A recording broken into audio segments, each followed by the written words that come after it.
বাবা মা আসলে কারো সারা জীবন বেঁচে থাকে না, কিন্তু যখন বেঁচে থাকে আমরা আসলে মনের অজান্তে অনেক কষ্ট দিয়ে ফেলি। আসসালামু আলাইকুম, কেমন আছেন সবাই? আশা করি ভালো আছেন। এখানে গত কালকে আমরা কিছু আল্লাহর হস্তে খাবারের আয়োজন করেছি।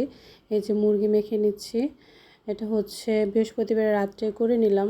মুরগিগুলো একদম মশলার মধ্যে মেখে তারপরে রাত্রে রান্না করে ফেললাম। এখানে আমি এবং আমার কিছু রিলেটিভ, আমরা আমার তো বাবা নাই, বাবার জন্য সবাই সবার ওদের মা বাবা আর আমার বাবা জন্য আল্লাহর রাস্তায় দেওয়া হয়েছে। তো এখানে রাতে চিকেন উইংস খাবে বাচ্চারা, ওদের জন্য মশলার মধ্যে মেখে একদম বসাই দিলাম। চিকেন উইংসটা ওরা খাবে, এই জন্য করে নিলাম। তারপরে রাতে অনেকগুলো কাজ আগায় নিলাম যাতে পরের দিন সকালে আর কষ্ট না হয়। এই যে চিকেন উইংসগুলো ভাজা হয়ে গেছে, ওরা খেতে দিয়ে দিচ্ছি ওদেরকে। আর এটা পরের দিন সকালে বিরিয়ানিটা বসাই দিলাম, যাতে একদম সকাল 8টা থেকে বসানো শুরু করছি, কারণ 3 পাতিল বিরিয়ানি রান্না করা হয়েছে। এই জন্য এই যে বিরিয়ানিগুলার চাল ভাজতেছি, একটু ভেজে নিলে বিরিয়ানিটা একটু ঝরঝরা হয়, এই জন্য। আর এদিক দিয়ে কি জানি রান্না হইতেছে, আমি ভুলে গেছি। যাই হোক, আমি বিরিয়ানিটা বসাই দিলাম। এই আয়োজনটা আসলে আমার বাসায় হয়নি, আমার এক আপুর বাসায় হয়েছে।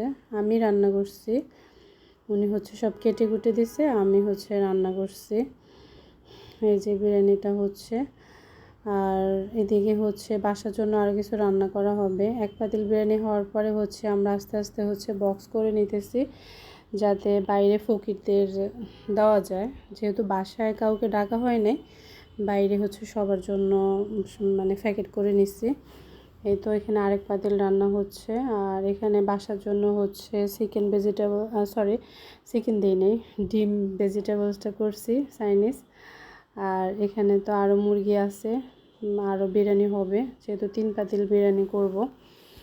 আর এখানে গরুর মাংস বাসার জন্য, বাসায় কিছু গেস্ট আছে ওদের জন্য।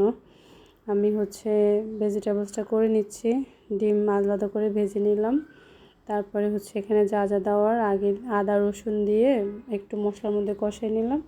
তারপরে সয়া সস দিলাম, টমেটো সস দিলাম। তারপরে দেওয়ার পরে একটু ঝোল দিয়ে এরপরে কর্নফ্লাওয়ার দিয়ে, এটা হয়ে গেছে প্রায় অলরেডি। কর্নফ্লাওয়ারটা এখনও দেই নাই, এখন দিব। এই যে কর্নফ্লাওয়ারটা দিয়ে দিলাম, এটা হয়ে গেছে। এটা আসলে অনেক মজা হয়েছে, যেহেতু আমরা বিরিয়ানি দিয়ে খেয়েছি, অনেক ভালো লাগছে। আর এই যে গরুর মাংসটা মাখায় বসাই দিলাম প্রেসার কুকারে, অলরেডি আজান দিয়ে দিছে। আর এই যে বাকি প্যাকেটগুলোও করে নিচ্ছি।